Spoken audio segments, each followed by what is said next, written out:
is Breaking the Build, how attackers abuse GitHub Actions. All right. I'll do a short introduction of myself, then go over, give an overview of GitHub Actions, the important parts of GitHub Actions that you need to know for security. I'll then go over 3 different vulnerability types, action expression injection, poison pipeline execution, and then a supply chain attack. Right. Who am I? I am Jonathan Evans, a GitHub Advisory Coordinator or Curator on the. So I publish advisories to the GitHub database, and I assign CVIDs to vulnerabilities in GitHub repos. Prior to joining GitHub, I worked on the CVE program at MITRE for 10 years. Can they not hear me? Okay. Can you hear me now? Okay. So who am I? I'm not important. All right. What are GitHub Actions? GitHub Actions are a feature in GitHub that allow you to automate workflows, including your CI/CD, and it lets you build, test, and deploy your code right from GitHub. A workflow is essentially a YAML file that's stored in .github/workflows. Every workflow has 3 elements. It has a triggering event. That could be something like pushing a commit, creating a comment, creating a pull request, things like that. You can also schedule them to execute or run them on demand. Each workflow has 1 or more jobs, and those jobs execute a number of steps. This is what a workflow looks like. It has a name. It has a trigger that it runs on. It has 1 or more jobs here. In this case, there's only 1.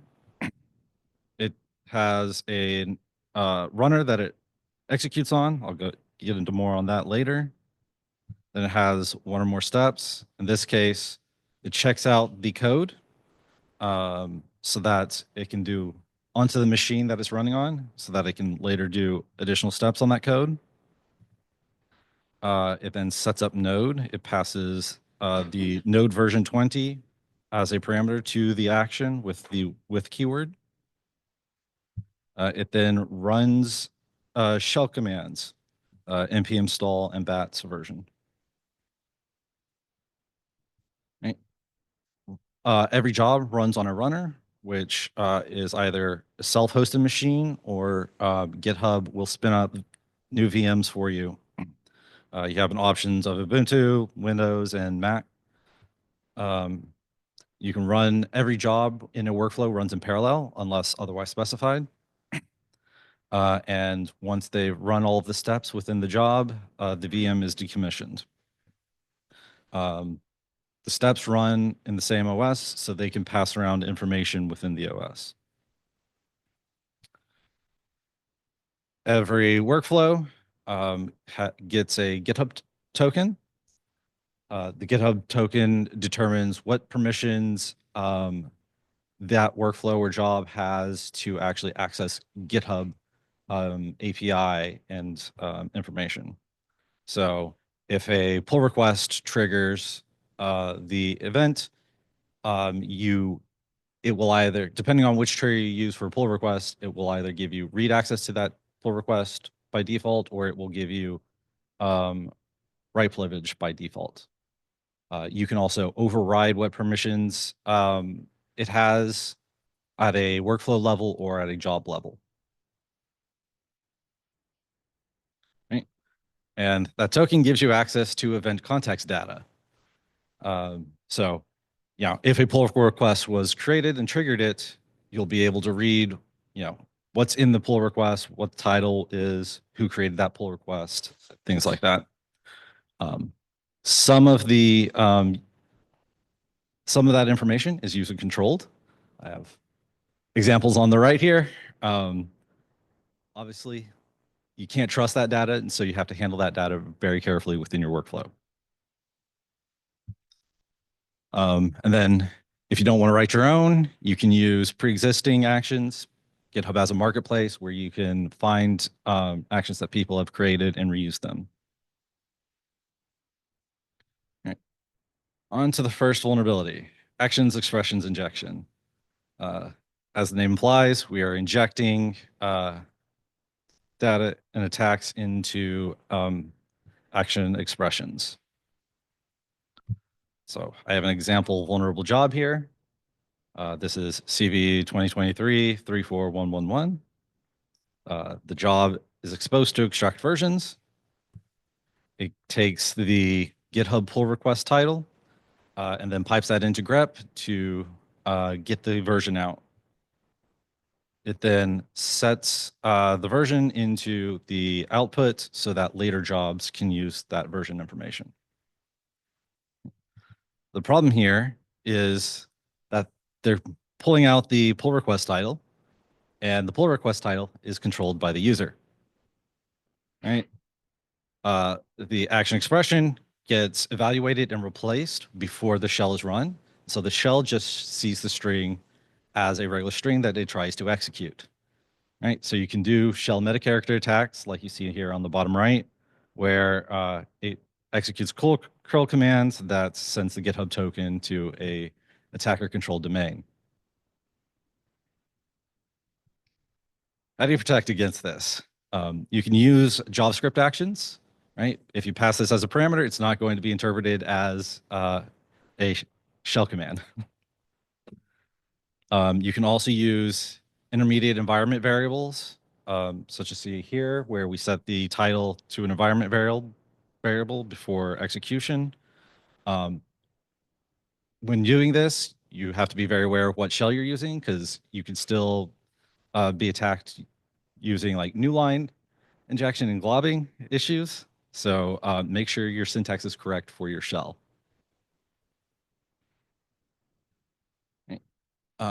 Next vulnerability type, poison pipeline execution.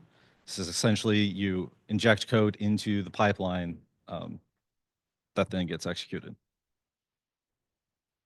Right, so we have an example here where the job triggers on a comment created.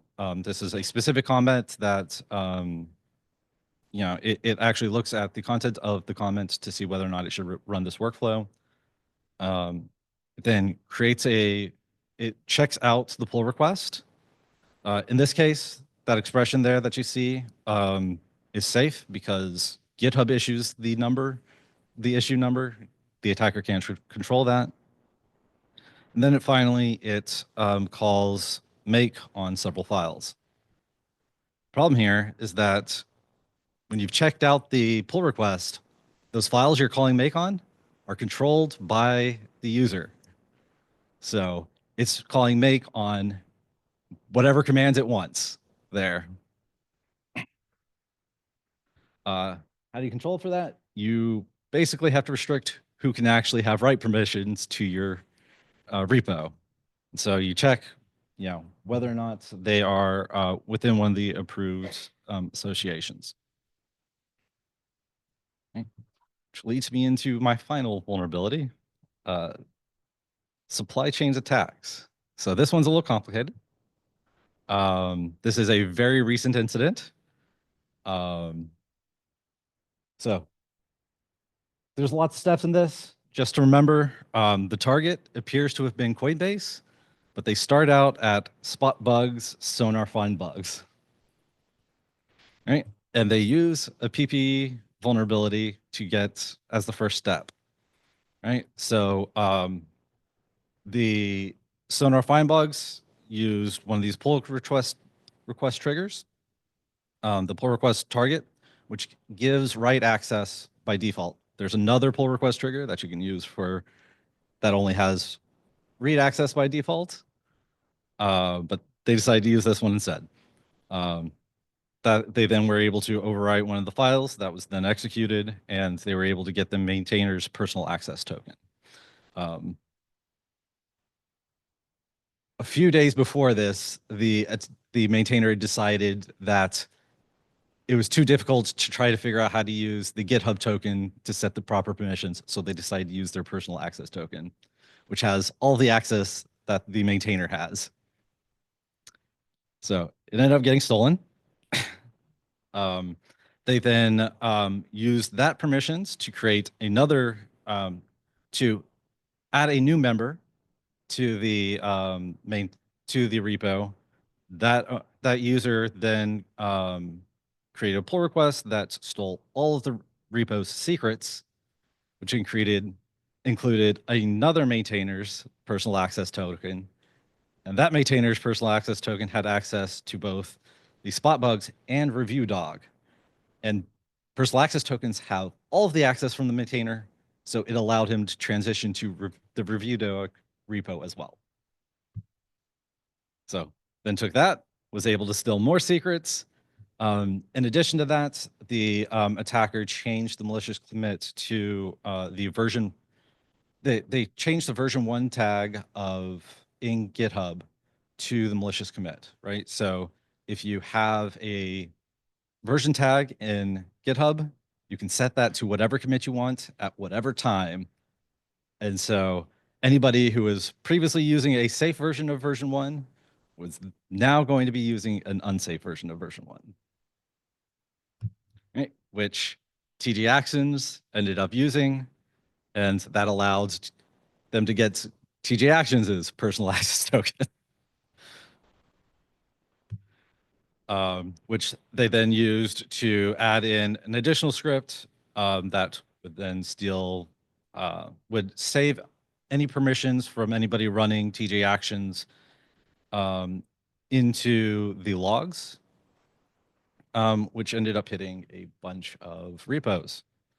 They also changed all of the version tags this time to the malicious commit. So anybody using TJ Actions was going to be affected. I said in the beginning, Coinbase appeared to be the target. Coinbase did appear to actually have run this, and their credentials have been stolen. But within a few hours, they had identified that and actually removed the workflow before the attacker changed all of the version tags to the unsafe commit. All right, so how do you protect against that? You don't use version tags when you're specifying which action you're using. Use the full SHA commit. Right? And obviously use least privileges whenever you can. As I said before, you can set permissions on the job level. So do that when you think is appropriate. And then there are additional protections you can put in place, such as using OpenID Connect for any of your cloud resources. GitHub has a bunch of CodeQL actions that you can use to scan your code to make sure that your workflow is safe. And the OpenSSF scorecards action helps secure your workflow dependencies. These are additional resources you can use to secure yourself. And that is my talk. Are there any questions?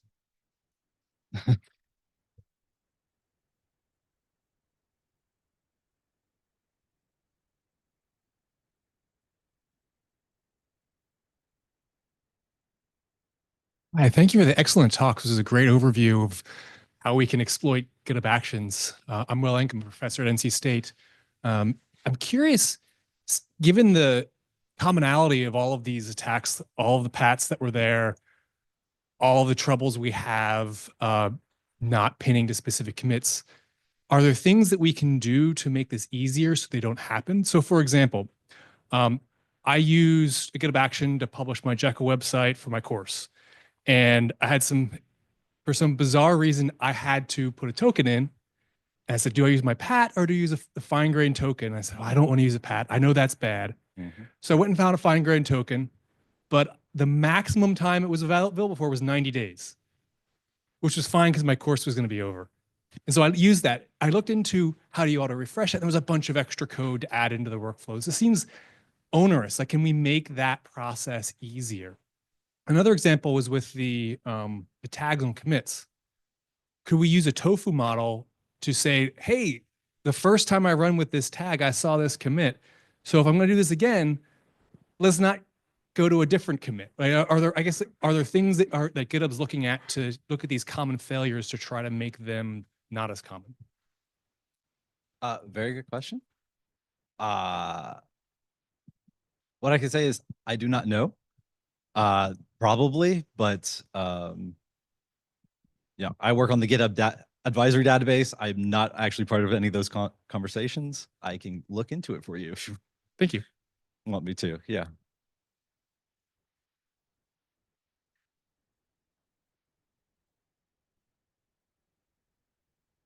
Any other questions?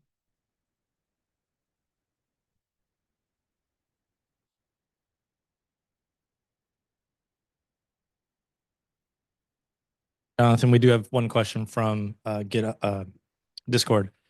Are there any broad characterizations on the nature of GitHub Actions miscreants at this point? It seems like a lot of this is about crypto. I would say that, yeah, that's certainly part of it. I don't see as much of the actual attacks as other parts of GitHub. I'm more on the, hey, somebody found a vulnerability, please publish the advisory. So I can't entirely talk to exactly what attackers are using these things for, I would say. Hey, thanks so much for the talk. So I actually had a question about the slide with the makefile stuff. So I've been submitting a bunch of these types of vulns just to try to get them cleaned up a bit. And one of the things I've found is, so a lot of times the makefile stuff doesn't work because if you're coming from a forked branch, you don't actually have the permissions. So it's like read-only permissions, and then the secrets don't get passed. Yep. So is that because this makefile isn't being triggered from a pull request trigger? Secrets Right, it are had different added even permissions. though it's from a fork. Yeah, exactly. This one, this particular one had different permissions than you would normally. Right. They specific. This is a fairly like specific example where they wanted it to have particular permissions because if they put a particular comment in, they wanted to be able to take specific actions. Okay. And then, so did they do the permissions in the GitHub action? Because I thought the fork overrides those permissions as well. The I believe the permissions within the workflow are specified. Okay. I didn't put them here, but I would have to, yeah. Sounds good. No I worries. don't Thank you. remember the full details, I will say.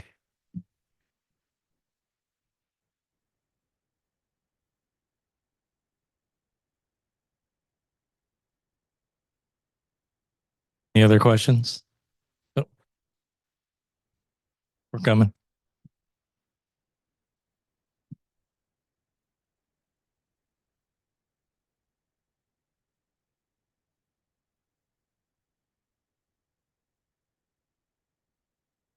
Thank you, Jonathan, for your talk.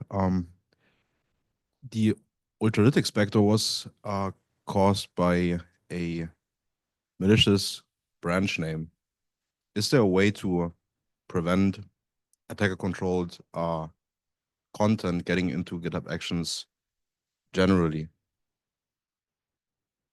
As a general, I think some of this is the way Actions is designed. And so, there are protections you put in place, but I don't know if you can, there's a way in general just to, prevent that from happening if you still want to use, the data that comes from a user. Would be really cool if you maybe find a way. Thank you. I don't disagree. Is that a over the head reach? Here you go. Yeah, I guess this is building on what the professor said. Like I've up until recently been on Google's open source security team, and one of the things I did was sit on our open source vulnerability rewards program, and we were paying out week over week over week for misconfigured GitHub action type stuff. And my take from that was that this is sort of not secure by default at all, right? And so there's like a product sort of level opportunity here to make it secure by default. Like it's a foot gun at the moment, and I realize that you're not from the product, so you can't comment on it. But yeah, like I would just love to know that GitHub gets that and is going to make it easier to do the right things and harder to shoot yourself in the foot with it, because it seems like at every turn, unless you go out of your way or you use something like scorecards to at least signpost that you're doing it wrong, it's just so easy to unintentionally accidentally do it wrong, and then bad things happen. So yeah, I can say that we have given the action team that feedback and they've heard it. That's about as much as I know. I get it. All right, it's 9:22. Anyone else? Going once, going twice. All right, thank you all. Oh, sorry. The GitHub database. What do you want to know? We publish. So we take in advisories from NVD and the various registries that we support, such as PyPy and Maven and Rust, right? We then add in some additional metadata, such as CVSS, CWEs, most importantly, the product and registry that's using and the affected versions. And then we publish that in OSV format. We also publish unreviewed advisories coming from NVD.